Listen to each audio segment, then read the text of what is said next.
This is the sign of like someone like a deer in the headlights. It's like, ah. Okay, so lose that look. If you feel like a deer in the headlights, then you're not alone.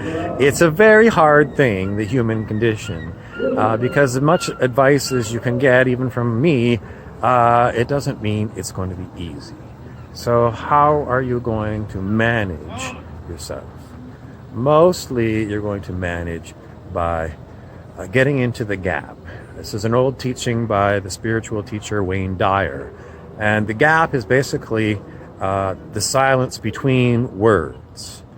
And that is the best explanation. If you can get into the silence, then you're out of monkey mind and you can relax. Okay, I'm going to do it. Deer in the headlights.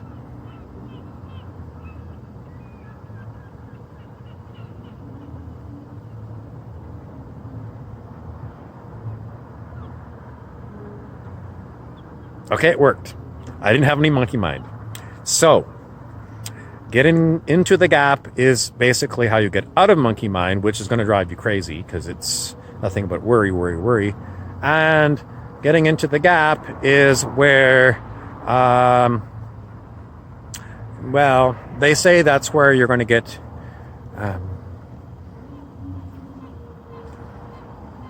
calm.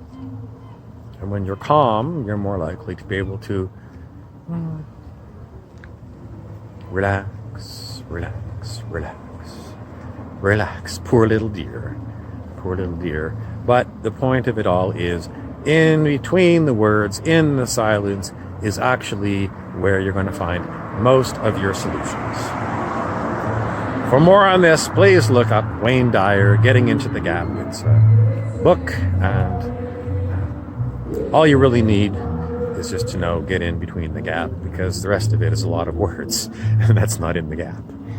I'm going to be Tyler Mackey, because Tyler is someone who always looks around for hints and allegations. Okay, I'm going to wonder whether we can ever get any movement. It seems like nothing really changes. I always check on my resources and look and look and look and look and look.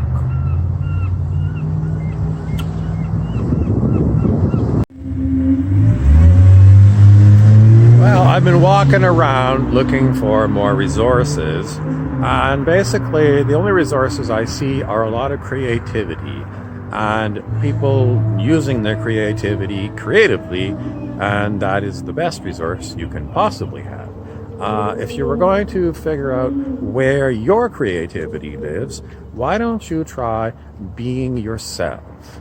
Because yourself you cannot really change. I mean, people go to all kinds of seminars to try to change themselves, to self-improve, but what really happens, you can get rid of your character defects. Which is a good thing, a very good thing. But in the end, you're still going to be you. You know, your basic things that you want and like are probably the same as your neighbors. Everybody wants a good life.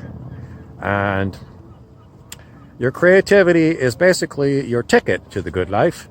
So be creative and keep plugging away. Keep plugging away. I'm Bob Frizzell for Frizzell Follies. If you are going to use the 6 hats theory by Edward de Bono about how to figure things out, you need to know about the 6 hats. The 6 hats are various colors, and each one has got a different kind or quality of thinking that goes with it. If you were going to start with, let's start with the white hat. It's about gathering information. Then you might go and evaluate it using a black hat, and then be really creative with a green hat. There's other hats, but that's basically a start. I don't have too much on this one. Sorry, kids.